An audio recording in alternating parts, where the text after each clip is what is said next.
2014 के बाद से देश में व्यवस्था परिवर्तन का एक बहुत बड़ा महायज्ञ शुरू हुआ है। आपको जल्द से जल्द भारत को दुनिया की तीसरी सबसे बड़ी इकोनॉमी भी बनाना है। देश की जनता से हमारा वादा है, होलिस्टिक डेवलपमेंट ऑफ इंडिया, यानी no village left behind, no family left behind, no citizen left behind. जैसे अतिथि देवो भव होता है, वैसे ही नागरिक देवो भव, इस मंत्र को लेकर के हमें चलना है। आपको सिर्फ भारत के सिविल सर्वेंट्स के रूप में ही नहीं, विकसित भारत के शिल्पकार के रूप में अपने दायित्व के लिए तैयार करना है। इस साल हम अपने संविधान का 75वां वर्ष मना रहे हैं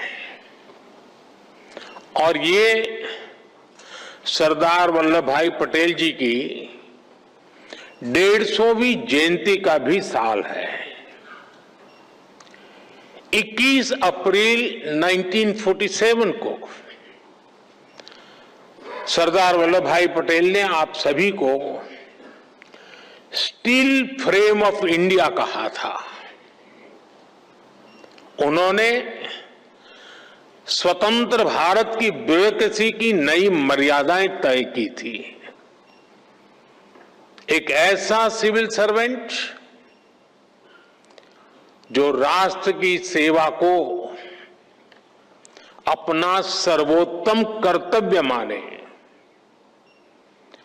जो लोकतांत्रिक तरीके से प्रशासन चलाए, जो ईमानदारी से, अनुशासन से, समर्पण से भरा हुआ हो,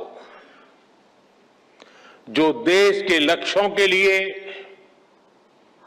दिन रात काम करे। आज जब हम विकसित भारत बनाने के संकल्प के साथ आगे बढ़ रहे हैं,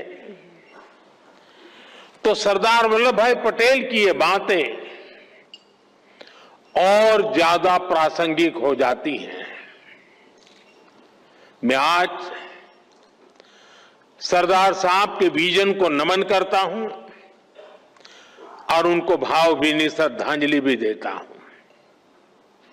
साथियों, कुछ समय पहले मैंने लाल किले से कहा था कि आज के भारत को आने वाले 1000 साल की नींव को मजबूत करना है। एक हिसाब से देखें तो 1000 साल की सहस्त्राब्दी में पहले 25 साल बीत गए हैं। ये नई शताब्दी का 25वां साल है और नए मिलेनियम यानी नई सहस्त्राब्दी का भी 25वां साल है।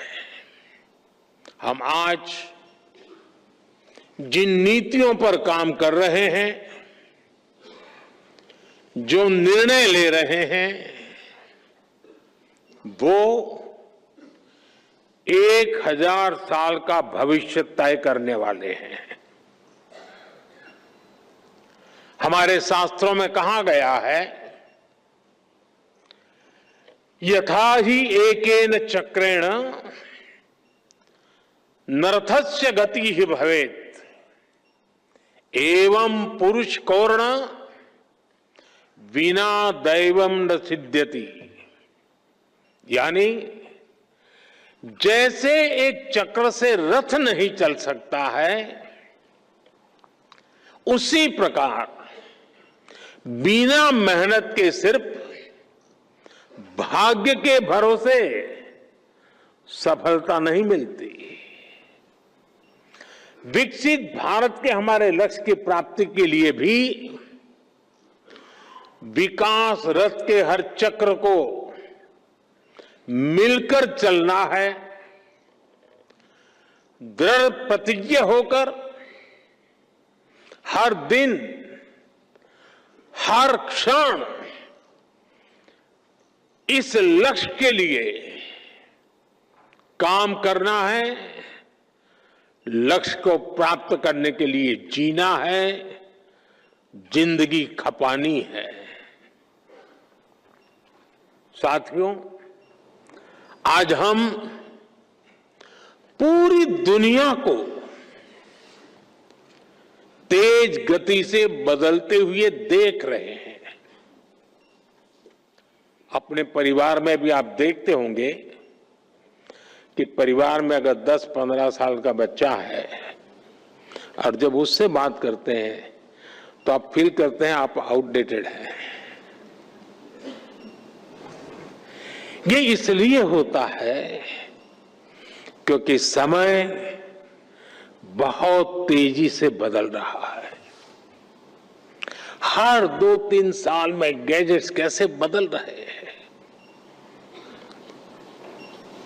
कुछ समझे सीखे उसके पहले नया आ जाता है। हमारे छोटे छोटे बच्चे इन तेज बदलावों के साथ बड़े हो रहे हैं। हमारी ब्यूरोक्रेसी, हमारा कामकाज, हमारी पॉलिसी मेकिंग भी पुराने ढर्रे पर नहीं चल सकती। इसलिए 2014 के बाद से देश में व्यवस्था परिवर्तन का एक बहुत बड़ा महायज्ञ शुरू हुआ है। हम इस तेज स्पीड के साथ खुद को तेजी से ढाल रहे हैं। आज भारत की एस्पिरेशनल सोसाइटी, भारत के युवा, भारत के किसान, भारत की महिलाएं, उनके सपनों की उड़ान आज जिस ऊंचाई पर है वो वाकई अभूतपूर्व है।